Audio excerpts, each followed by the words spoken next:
dan kekuasaannya ialah seluruh alam yang terbentang luas itu yang telah diciptakannya dalam 6 masa.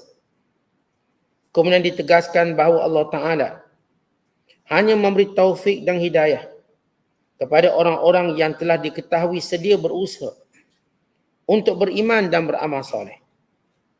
Sedang orang-orang yang kufur ingkar dengan pilihan dan ikhtiar mereka sendiri setelah diterangkan kepadanya mana yang benar dan mana yang salah, maka balasannya sebagaimana yang dijanjikan, ialah azab seksa yang tidak terperi. Ditegaskan lagi bahawa turunnya wahyu kepada nabi-nabi itu bukanlah suatu perkara yang belum pernah berlaku. Kedua kitab yang diturunkan oleh Allah Ta'ala adalah untuk menjadi hidayah petunjuk. Ketiga, sesiapa yang menerima kitab itu dengan sempurna, berhaklah ia menjadi pemimpin jika ia berusaha dan bersabar.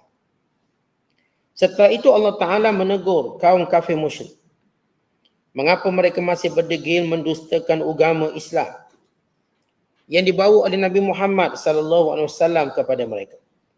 Padahal mereka kerap kali berulang alik melalui negeri-negeri yang telah dibinasakan oleh Allah Ta'ala kerana kederhakaan penduduknya. Dan mereka dapat melihat bekas-bekas peninggalan kaum penderhaka yang telah dibinasakan itu. Semasa orang-orang kafir musyrik bertanya secara mengejek-ngejek, bilakah datangnya hari kemenangan kamu, wahai orang-orang Islam? Maka Allah Ta'ala perintahkan Nabi Muhammad SAW menjawab, oh, hari kemenangan itu akan tiba dengan tidak syak lagi. Pada hari itu, yakni hari kiamat, tidak berguna lagi bagi orang-orang kafir iman mereka kiranya mereka hendak beriman. Dan mereka pula tidak akan diberi tempoh untuk bertaubat. Bismillahirrahmanirrahim. Alif Lam Mim. Tanzilul kitab la raiba fihi min rabbil alamin. Am yaquluna iftarah bal huwal haqqu min rabbika litunzira qauman ma atahum min nadhirin min qablika la'annahum yahtadun. Sadaqallahul azim.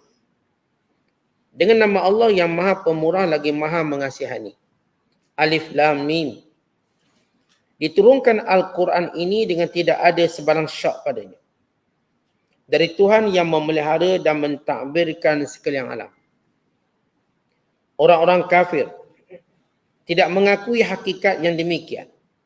Bahkan mereka mengatakan dialah Muhammad yang mengada-ngadakan Al-Quran menurut rekaannya.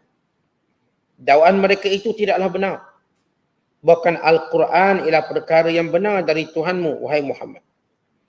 Supaya engkau memberi peringatan dan amaran kepada kaummu yang telah lama tidak didatangi sebarang pemberi ingatan dan amaran sebelummu.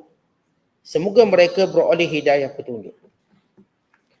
Kita berada pada mukaddimah dan penafsiran awal surah As-Sajdah. Surah yang ke-32 dan masih lagi berada pada juzuk yang ke-21. Surah yang mengandungi 30 ayat dan merupakan surah Makkiyah. Surah yang diturunkan sebelum hijrah. Dinamakan dengan nama surah As-Sajdah kerana menyebut tentang di antara sifat orang-orang beriman ialah mereka yang senantiasa sujud kepada Allah, bertasbih, menyucikan Allah ketika mana setiap kali mendengar ayat-ayat Allah daripada Quran yang agung ini. Sebagaimana Allah Ta'ala sebut sifat mereka pada ayat yang lain. Bagaimana Allah Ta'ala sebut dalam ayat yang ke-15 surah ini, innama yu'minu bi ayatina alladhina idza zukiru biha kharru sujada wa sabbahu bihamdi rabbihim wa hum la yastakbirun.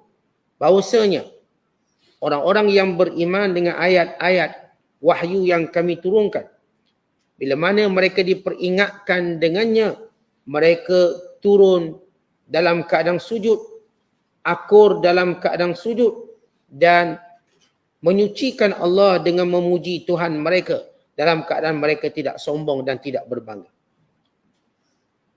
Al-Imam Al-Bukhari dan juga Imam Muslim meriwayatkan daripada Abi Hurairah radhiyallahu taala anhu bahawa dia berkata, "Kana an-nabiy sallallahu alaihi wasallam yaqra'u fil fajri yaumal jum'ah alif lam mim tanzil as-sajdah wa hal ata 'alal insan al-insan." Nabi sallallahu alaihi wasallam senantiasa baca surah ini setiap subuh hari Jumaat. Nabi baca pada rakaat pertama selepas Fatihah Alif Lam Mim Tanzil, iaitu surah As-Sajdah. Dan pada rakaat yang kedua baginda sallallahu alaihi wasallam membaca surah Al-Insan, Hal Ata 'alal Insan. Para ulama menyebut bahawa baginda sallallahu alaihi wasallam membaca ayat ini pada hari paling mulia, yakni hari Jumaat. Pada waktu solat yang paling mulia, yakni solat subuh. Dan pada rakaat yang utama, yakni rakaat yang pertama, dibacakan As-Sajdah. Maka bila baginda sallallahu alaihi wasallam iltizam membaca surah itu setiap hari Jumaat, rakaat pertama dibaca Alif Lam Mim Sajdah dan rakaat kedua membaca Hal Ata 'alal Insan. Bagi menunjukkan kelebihan dan keutamaan surah ini yang terkandung di dalamnya makna-makna yang perlu ditadaburi, yang perlu difahami. Dalam hadis yang lain daripada Jabir radhiyallahu taala anhu, kana an-nabiy sallallahu alaihi wasallam la yanamu hatta yaqra'a alif lam mim tanzil as-sajdah wa tabarakalladzi bi yadihi al-mulk. Baginda sallallahu alaihi wasallam tak akan tidur melainkan baginda akan baca surah ini dulu dan diikuti dengan surah Al-Mulk.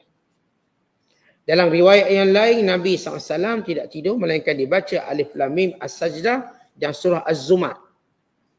Ini antara surah-surah yang baginda sallallahu alaihi wasallam baca sebelum tidur. Bila Rasulullah beriltizam dengannya, berarti surah ini punya kelebihan, punya keutamaan. Kalau tidak, masakan baginda sallallahu alaihi wasallam sentiasa membacanya sebelum baginda tidur. Kerana itu surah ini juga selain dinamakan sebagai surah As-Sajdah dan dinamakan dengan surah Alif Lam Mim Tanzil dan dinamakan juga sebagai surah Al-Munjiyah, yakni penyelamat. Dan dinamakan juga sebagai surah Al-Irtija', yakni surah sebelum tidur. Al-Irtija' yakni tidur. Kerana Rasulullah sallallahu alaihi wasallam tidak meninggalkannya sebelum baginda tidur. Maka ini menunjukkan tentang keutamaan dan kemuliaan surah ini. Baik, kalau kita melihat hubung kait surah As-Sajdah dengan surah Luqman yang kita telah tafsirkan sebelum ini. Ini surah yang ke-31 dan 32 yang dikenali atau disebut oleh ulama munasabatuha lima qablaha. Apa kesinambungannya dengan surah yang sebelumnya? Para ulama menyatakan di antara silah hubung kait kedua-dua surah ini, kedua-duanya mengandungi dalil-dalil keesaan Allah yang merupakan asas kepada akidah. Di dalam surah Luqman menceritakan dalil-dalil keesaan Allah. Demikian juga dalam surah ini. Dalam surah Luqman menceritakan tentang hari kebangkitan. Demikian juga surah ini menceritakan perkara yang sama. Dan sebagaimana dalam surah Luqman menceritakan tentang kerasulan, demikian juga surah ini menceritakan tentang kerasulan Nabi Muhammad sallallahu alaihi wasallam. Kemudian kalau kita lihat kandungan surah ini secara detail, apakah yang tadi kita baca dalam Pimpinan Rahman, kandungannya secara umum. Bagaimana kandungan yang tercatat dalam surah yang kita bacakan pada malam ini? Para ulama menyebut maudhu' surah ini, yakni kandungan surah ini, iaitu mengisbatkan, mengukuhkan lagi unsur akidah. Perkara-perkara yang menjadi asas akidah berupa beriman dengan Allah, hari akhirat, kitab-kitab yang diturunkan, rasul-rasul yang diutuskan, kebangkitan semula dan pembalasan hari akhirat kelak. Dan mihwar kalam bukan dalam surah ini menyebut tentang penegasan akan kebangkitan semula sesudah mati yang diingkari oleh para penyembah berhala. Bukan para mereka yang sesat, yang jauh daripada kebenaran.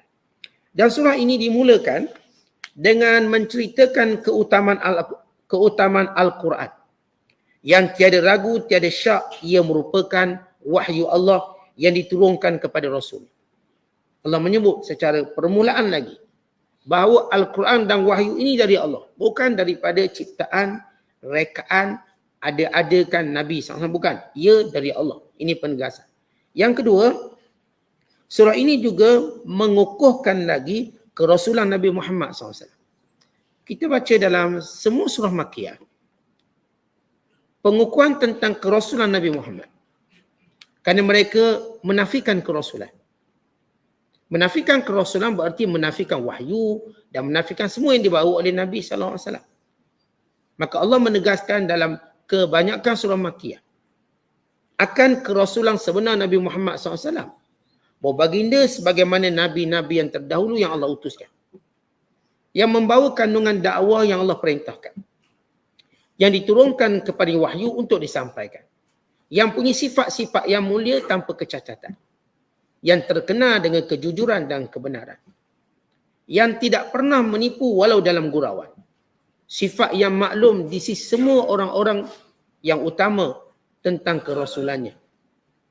Bahkan bila mereka cuba mencari kelemahan Rasulullah sallallahu alaihi wasallam secara peribadi, mereka tak jumpa. Akhirnya mereka cuma melemparkan gelaran-gelaran yang menunjukkan pendustaan mereka yang jelas. Seperti menuduh Rasulullah gila, sedangkan orang gila dikenali dengan mudah. Menuduh Rasulullah ahli sihir, walau ahli sihir juga dikenali. Menuduh Rasulullah sebagai penyair, walau mereka mengetahui Rasulullah tidak pandai membaca dan menulis. Dan semua tuduhan-tuduhan yang dilemparkan secara rajman bil ghaib, secara membabi buta. Dan mereka tidak bersepakat dalam menuduh Rasulullah. Sebahagian kata gila, sebahagian kata penyair, sebahagian kata gini, sebahagian kata begini. Antara tuduhan itu bertentangan antara satu sama lain. Kerana penyair tak boleh jadi gila. Orang kalau gila dia tak boleh jadi penyair. Maka pertentangan tuduhan-tuduhan yang tidak disepakati menunjukkan tentang kerasulan Nabi Muhammad SAW. Dan yang ketiga, pembatalan dakwaan para penyembah berhala bahawa Nabi Muhammad sallallahu alaihi wasallam menciptakan Quran. Dia kata ni Muhammad reka sendiri Quran ni. Walau jelas kepada mereka tentang kalau Rasulullah reka, mereka pasti juga boleh reka.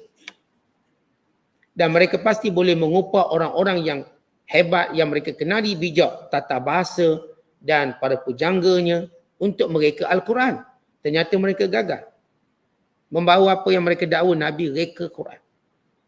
Apatah lagi Rasulullah dalam wahyu yang Allah turunkan menceritakan tentang kaum-kaum yang tidak mungkin diketahui. Tidak melalui pembacaan. Tidak juga melalui pengalaman melainkan ia wahyu Allah. Dan yang keempat, menjelaskan bahawa Rasul yang diutuskan ini berlainan dengan Rasul-Rasul sebelum ini.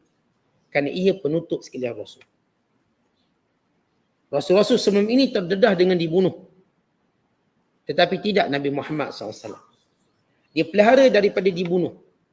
Walaupun cubaan membunuh dilakukan berkali-kali. Tapi Allah menyebut dalam Al-Quran, Wallahu ya'asimuka minan nas. Allah memelihara kamu daripada dibunuh oleh manusia. Maka Rasulullah SAW ialah Rasul yang maksum daripada dibunuh. Berbanding dengan Rasul-Rasul yang lain. Yang terdedah dengan kematian.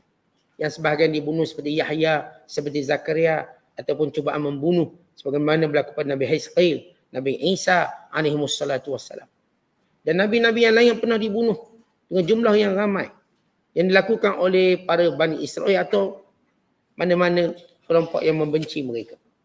Yang kelima, surah ini menjelaskan tentang dalil-dalil keesaan Allah dan kekuasaan Allah dalam mentadbir alam ini dan menciptakan manusia dan memelihara peringkat-peringkat perkembangannya yang akan dilaluinya daripada benih sehingga menjadi manusia, kemudian kebangkitan semula manusia, dan Allah Ta'ala menyebut tentang masa di hari akhirat kelak sehari seumpama 1000 tahun dengan perkiraan manusia di dunia. Maka ini penjelasan Allah tentang hari akhirat. Sehari akhirat 1000 tahun yang kamu kira dengan masa dunia. Kemudian yang keenam, surah ini mensifatkan keadaan orang-orang kafir. Kesudahan mereka. Dan kesudahan orang-orang beriman yang mentaati Allah. Golongan yang kafir berada dalam kehinaan. Berada dalam azab. Berada dalam kesengsaraan. Manakala golongan yang beriman. Yang senantiasa taat kepada Allah siang dan malam. yang berdoa kepada Allah dengan penuh takut dan penuh harap dan membelanjakan harta mereka pada jalan Allah, maka disediakan bagi mereka balasan yang di luar daripada apa yang mereka bayangkan, yang menjadi rahsia yang begitu agung yang Allah Ta'ala berikan kepada orang beriman sebagaimana firman-Nya, fala ta'lamu nafsum ma ukhfiya lahum min qurrati ayun. Tidak ada yang mengetahui apa yang Allah sembunyikan daripada sekalian nikmat yang menenangkan hati, yang menyendapkan mata memandang. Kerana walaupun manusia cuba menggambarkan dan membayangkan tentang balasan, tetapi bila mana mereka melihatnya sendiri, ia kekal menjadi rahsia yang begitu agung. Kemudian yang ketujuh, surah ini menjelaskan bahawa antara orang beriman dengan orang kafir tak sama kesudahannya. Menolak fahaman liberalisme yang menyatakan semua agama sama. Tidak sama. Ada kata semua agama kan sama, ke syurga belaka. Kata Allah tak sama. Siapa yang kata sama? Allah kata tak sama, orang beriman dengan orang kafir tak sama. Kerana orang beriman dalam syurga dan orang kafir dalam neraka.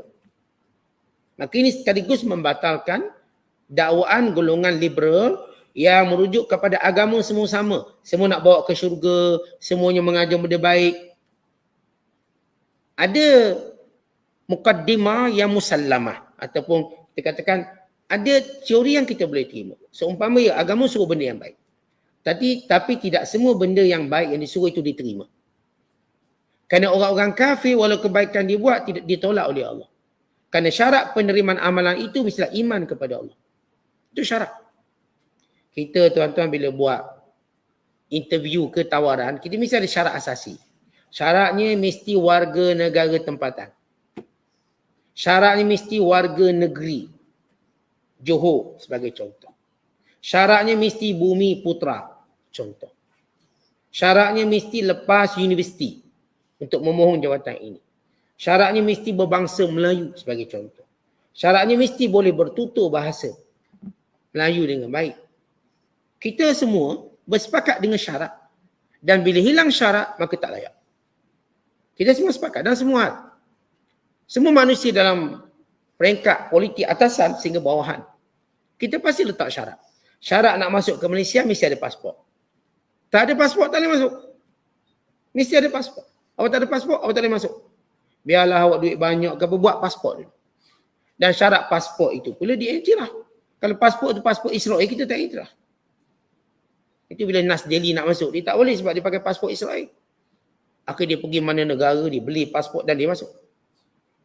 Maka dia rasa dia berjaya masuk. Kata Nas Delhi. Tak, ya. Kamu sebenarnya bukan istilah berjaya tak berjaya kerana kamu terpaksa akur dengan peraturan. Dengan pasport Israel memang tak boleh masuk. Tapi kalau kamu buat pasport lain, even kamu orang Israel, memang boleh masuk. Itu syarat. Kita nak ke Singapura, syarat ada pasport. Tak ada, tak boleh masuk. Allah ma'ilah melainkan orang gila, terbabah masuk. Mungkin. Tapi dasar tidak boleh masuk. Maka peraturan Allah masuk syurga, syaratnya beriman. Bukan sekadar buat baik. Kerana fahaman liberal ni melihat, kan dia buat baik, Ya betul, tapi syaratnya mesti beriman. Mesti beriman. Tentu banyak mana orang baik, dia tak boleh masuk negara orang lain. Dia baik, tak pernah buat jenayah. Kenapa? Tak ada pasport. Dia tu baiklah. Dia tolong orang tu, tolong orang ni. Even kamu baik itu hal lain. Syarat mesti ada ni. Dan demikian kita sebut tentang Islam. Kerana itu Allah menjelaskan dalam surah ini bahawa orang beriman dengan orang kafir tak sama. Kesudahan yang tak sama. Hukuman yang tidak sama. Yang ke-8, surah ini mengukuhkan lagi apa yang dimulakan dengan menguatkan penjelasan tentang kerasulan Nabi Muhammad sallallahu alaihi wasallam. Dikuatkan lagi sebagaimana kerasulan Nabi Allah Musa alaihissalam. Dan sebagaimana wahyu yang diturunkan kepada Musa, demikian wahyu yang diturunkan kepada Nabi Muhammad SAW. Ia menjadi petunjuk kepada umat masing-masing. Yang ke-9, surah ini menjelaskan, menyebut tentang tauhid, kekuasaan dan menegakkan dalil-dalil, bukti-bukti atas keduanya, ini tauhid dan kekuasaan Allah dengan kemusnahan umat-umat yang zalim yang tidak mau beriman. Bila Allah menyebut tentang ummah zalimah, Zalim pada yang paling besar ialah syirik. Yang Allah sebut dalam Quran dan surah Luqman yang kita bicarakan sebelum ini. Ya bunayya la tusyrik billah inna syirka la zulmun azim. Wahai anakku, jangan kamu menyekutukan Allah. Menyekutukan Allah itu kezaliman besar. Maka negeri-negeri zalim ni bukanlah ditindas rakyat dia, bukanlah dia kita katakan naikkan cukai, bukan. Kerana dia tidak beriman pada Allah. Dia tak beriman maka dia zalim. Orang kita sebut zalim mesti dari sudut harga barang naik, bla-bla hal ni. Ini ialah cabang-cabang zalim dalam urusan manusia. Tapi Allah letak satu nilai zalim paling tinggi pada urusan dengan Allah.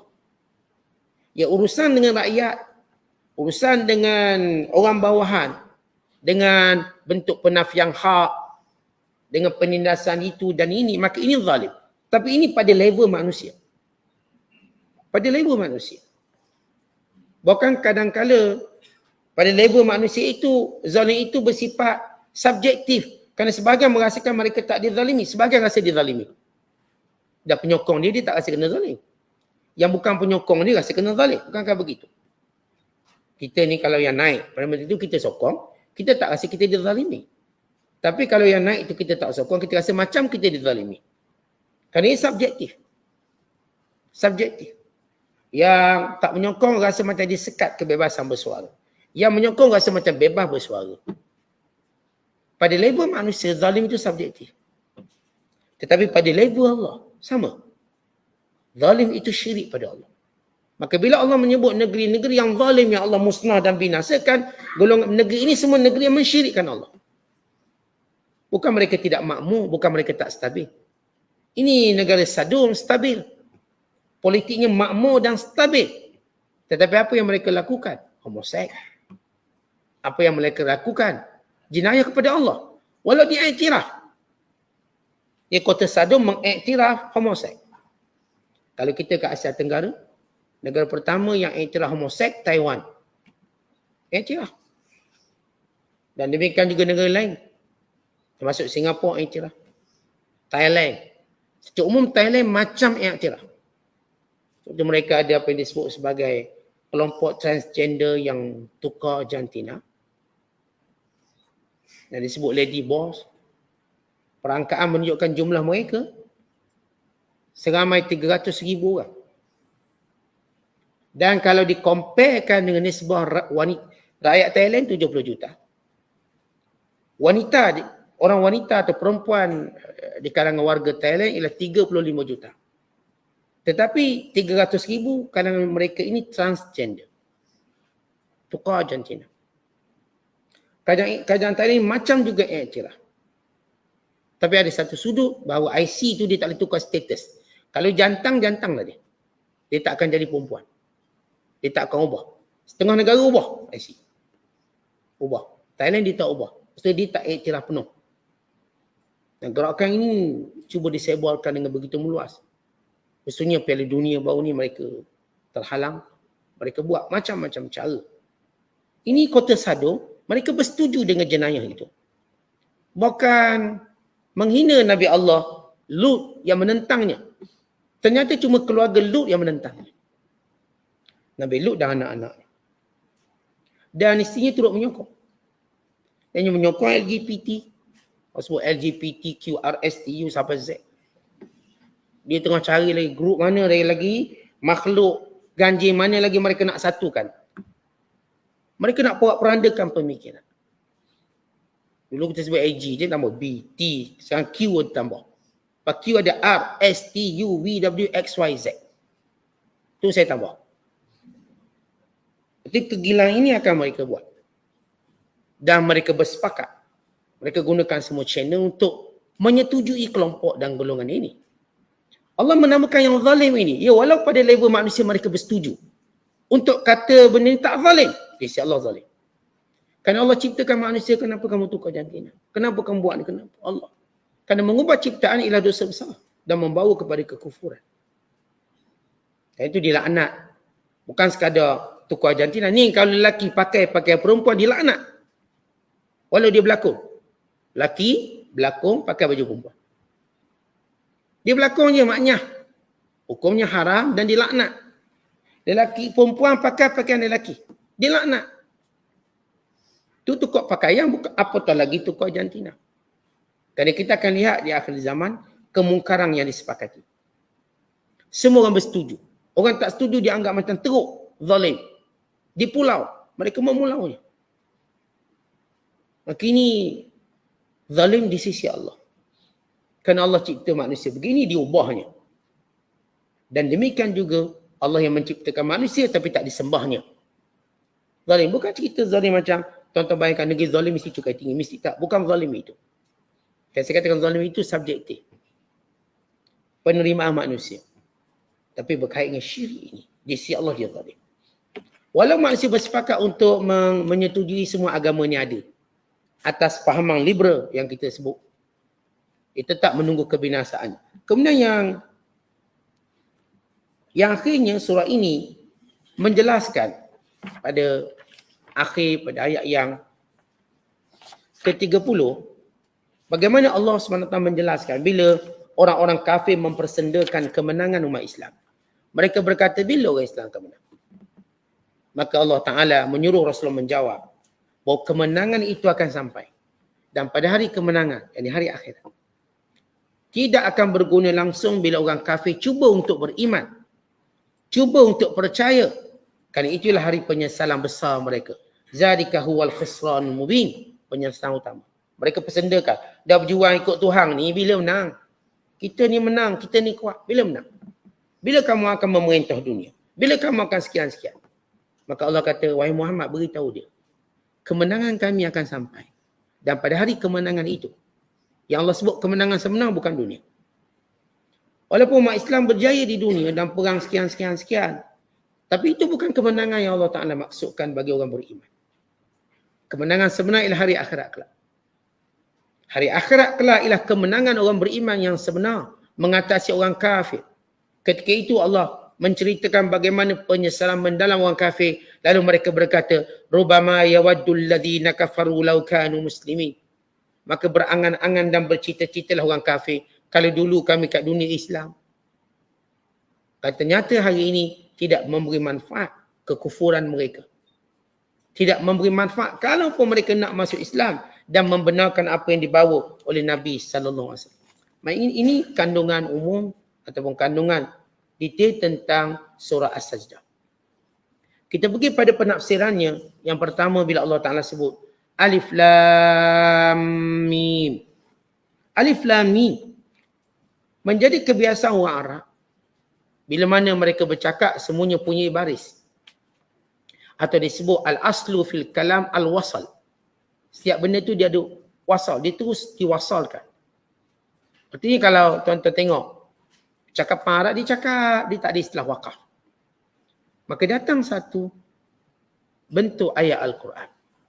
Melalui huruf muqatta'ah. Alif, Lam, Mim. Sama macam Qaf. Sad, dia berhenti. Sad, Qaf. Sebagai satu keajaiban susunan Al-Quran. Yang khilaful asal. Yang tak pernah digunakan oleh orang Arab. Alif, Lam, Mim, Yasin dan lain-lain. Huruf muqatta'ah, huruf susunan. Ini belum pernah pun digunakan oleh orang Arab sebelum ini. Baik penyairnya atau sesiapa sahaja.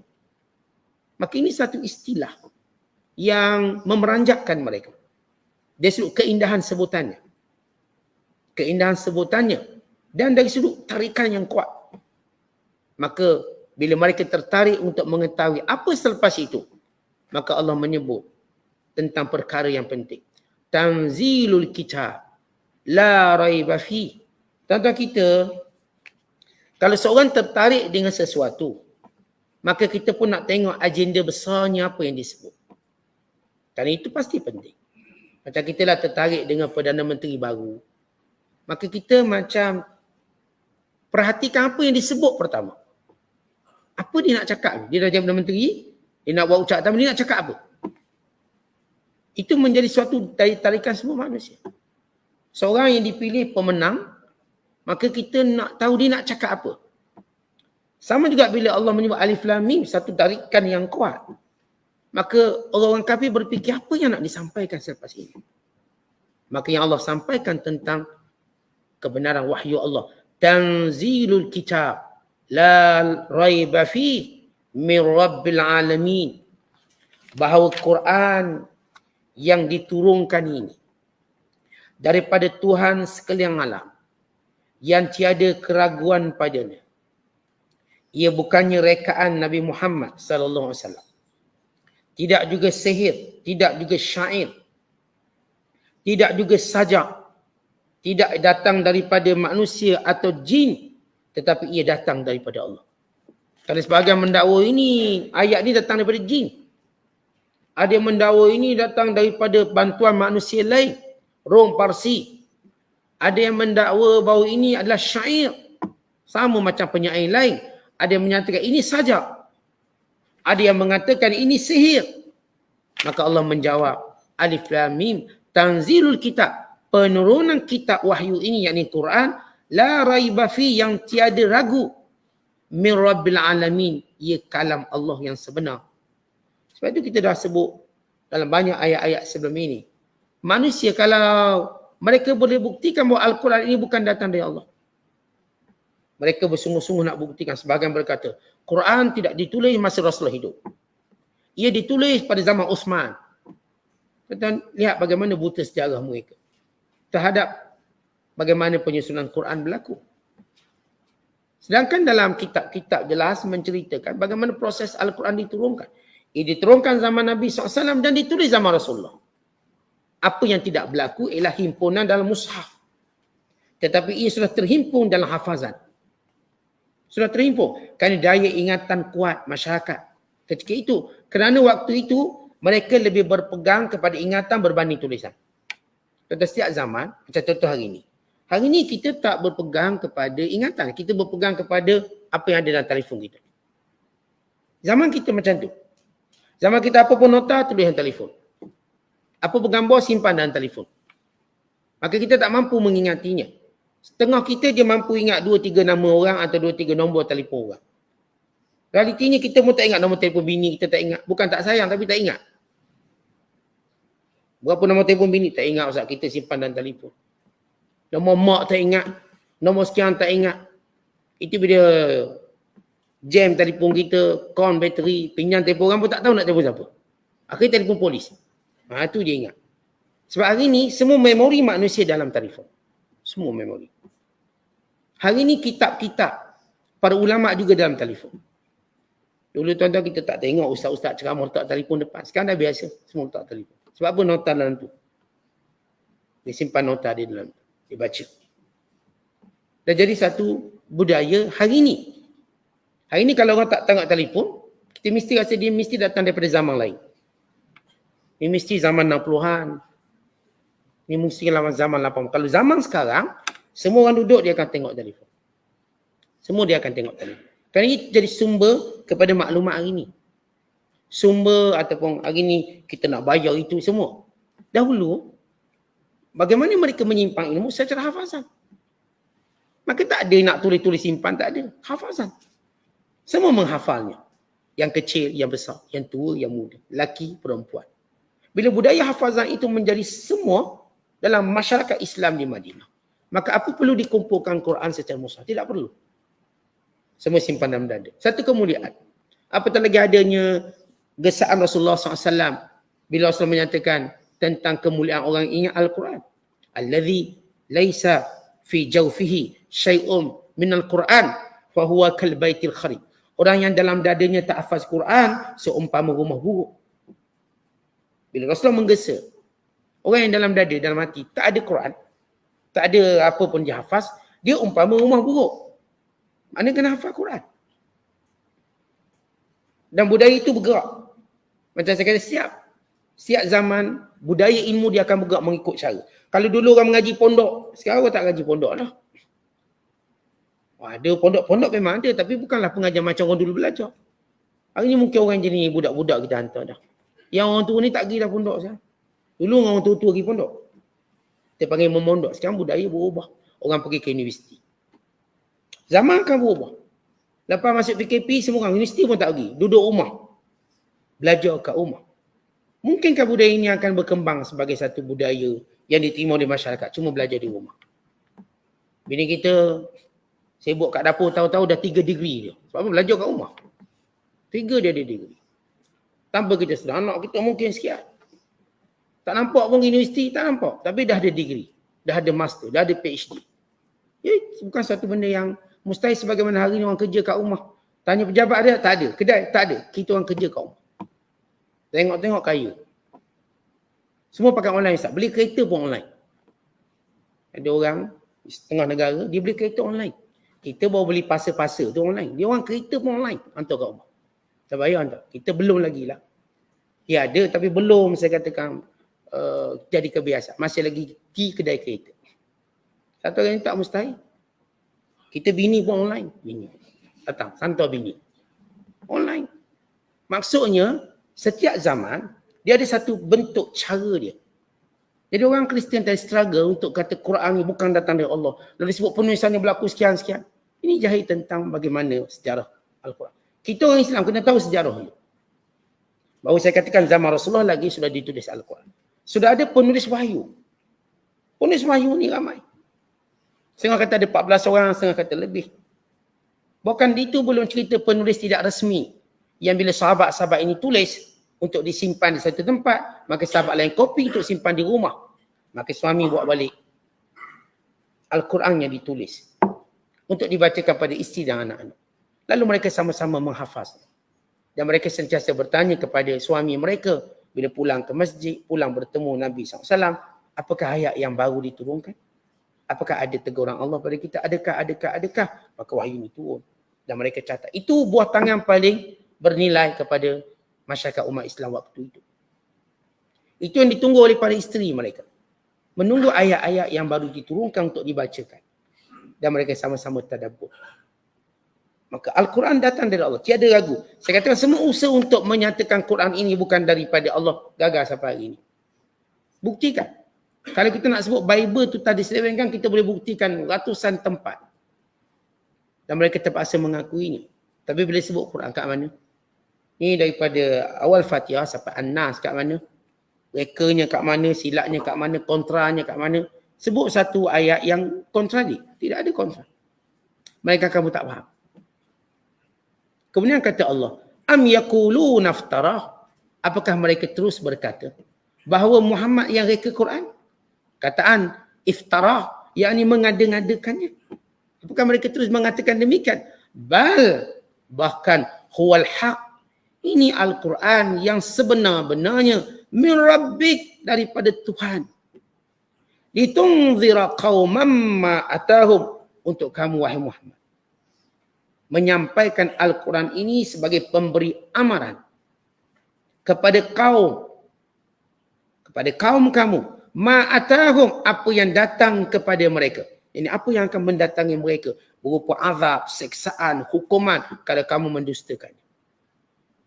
Kalau kamu tolak Al-Quran, maka tunggulah akibat. Kalau kamu tolak kebenaran ini, maka tunggulah hukumannya, tunggulah azabnya. Min nadhirin min qablika la'allahum yahtadun. Dan kamu wahai Muhammad sebagaimana Rasul yang dahulu, yang sentiasa memberi peringatan kepada kaum mereka tentang balasan Allah SWT, tentang hukuman Allah SWT. Maka Allah Ta'ala menjelaskan Quran bukan Nabi SAW yang merekanya. Bukan datang daripada Allah. Untuk Rasulullah jadikan sebagai peringatan kepada kaum apa yang akan mendatangi mereka daripada sebarang amaran yang berupa azab, neraka, yang berupa kiamat. La'allahum yahtadun. Semoga mereka berfikir dan mendapat petunjuk dan mendapat hidayah. Baik, Allah Ta'ala sebut dalam ayat ini bahawa orang-orang yang bila mendengar amaran Allah, bila mendengar amaran yang berkait tentang hukuman dan azab Allah, kalau mereka berfikir, mereka pasti dapat hidayah. Kita dah sebut, orang kafir masalah mereka. Mereka tak nak dengar. Dan mereka tak nak fikir. Bahkan ada berkata bahawa dalam Quran itu banyak iblis. Ada seorang yang baru masuk Islam. Saya sentiasa ditakutkan tentang Quran. Kononnya bila kamu baca Quran akan keluar devil atau setan-setan banyak. Itu yang akan berlaku. Tapi bila saya baca, saya jumpa hidayah. Akhirnya dia memeluk Islam. Contoh macam orang kafir takut-takutkan orang kafir dengan masjid. Ada seorang yang punca dia masuk Islam. Dia sentiasa dikatakan masjid ni tempat keganasan itu dan ini. Akhirnya dia berfikir untuk masuk masjid. Bila masuk masjid dia nampak ukhuwah. Dia nampak persaudaraan. Dia nampak bagaimana disiplin dalam solat dan ibadat. Dia tak nampak sesuatu pun yang namanya keganasan. Dengan alunan Quran yang menenangkan, akhirnya dia masuk Islam. Lalu dia buka travel. Travel ni tuan-tuan, bila orang kafir gunakan travel dia akan antara tempat wajib orang kafir kena pergi masjid. Sebab dia waktu dia kafir dulu, dia katakan masjid ini tempat berkumpul pada pengganas. Itu dia takut. Dan Al-Quran mengajar keganasan. Sebab masalah orang kafir, saya katakan mereka tak nak dengar Quran. Dan mereka tidak mau baca Quran daripada sumbernya. Mereka ditakut-takutkan. Kalau mereka dengar dan mereka tadabbur, mereka membaca, memberi ruang. Sebab itu kita tengok ada seorang perempuan yang ditawan oleh Taliban. Dia dengan Taliban dah teruk dah. Tapi sewaktu ditawan, dia tidak pernah dianiaya. Maka waktu itu Mullah Omar almarhum memberi syarat pembebasan. Syarat pembebasan ialah kamu pergi ke masjid dan cari Quran terjemahan kamu baca. Itu je syarat. Kamu setuju saya bebaskan. Maka wanita ini pun setuju. Dibebaskan. Dia pergi ke masjid London. Dia minta Quran terjemahan. Maka surah pertama dibuka ialah surah Maryam. Untuk tunjuk Al-Quran menyebut surah yang ada nama perempuan. Bagaimana Allah memuliakan wanita. Ini surah Maryam. Kita dalam Quran ada beberapa surah yang berkait dengan wanita. Surah Mumtahinah atau disebut juga sebagai Mumtahanah, surah Mujadilah, wanita yang berdebat, atau disebut juga Mujadalah yang berkait dengan wanita, termasuk surah An-Nisa dan termasuk surah Maryam. Maka ini membuka ruang untuk dia baca dan akhirnya keislaman ni. Islam. Dia syarat baca Quran. Tetapi ini yang saya katakan, bila Allah Ta'ala kata, bila amaran itu la'allahum yahtanu, kamu fikir kamu akan dapat hidayah. Tapi masalahnya saya kata mereka tak nak fikir, mereka sombong, mereka ego, dan sebagian mereka memburuk-burukkan Quran. Sebagian mereka bakar Quran, sebagian yang berlaku hari ini. Bakar terang-terangan, pergi tempat majoriti orang Islam, ambil Quran dan bakar. Kononnya lah kitab keganasan. Tanpa mereka membacanya. Jauh sekali untuk tadabbur, jauh sekali untuk mendengarnya. Sebab itu kewajiban kita hari ini ialah memperdengarkan Al-Quran. Beri suatu cara sehingga memberi satu galakan untuk orang-orang bukan Islam ini membaca Quran. Kata mereka baca semua benda lain. Semua baca. Yang tak faham pun baca. Tapi untuk membaca Al-Quran itu menjadi halangan besar mereka. Bukan kita sendiri orang beriman pun. Yang kata orang kafir ini kita. Kenapa kita disunatkan bila baca Quran sebut a'udzubillahi minasyaitonirrajim. Aku berlindung kepada Allah daripada syaitan yang direjam. Kenapa? Sewaktu kita nak baca Quran, kata Allah Ta'ala, wa idza qara'tal Quran fasta'iz billah minasyaitonirrajim. Bila engkau nak baca Quran, maka hendaklah kamu berlindung kepada Allah daripada syaitan yang direjam. Kerana kata para ulama, bila kita nak baca Quran, syaitan akan ganggu kita untuk tidak menghabisi ayat itu. Itu kita niat semuka surat, akhirnya setengah muka surat. Itu kita niat juzuk, akhirnya cuma beberapa ayat. Dia akan halang. Yang kedua, kenapa kita isti'adzah?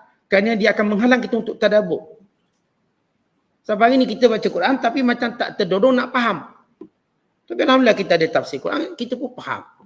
Tapi kalau kita anesthetis ni nak faham, maka syaitan akan halang kita. Jangan faham. Sehingga Quran ni tidak berfungsi untuk kita faham dan tadabbur.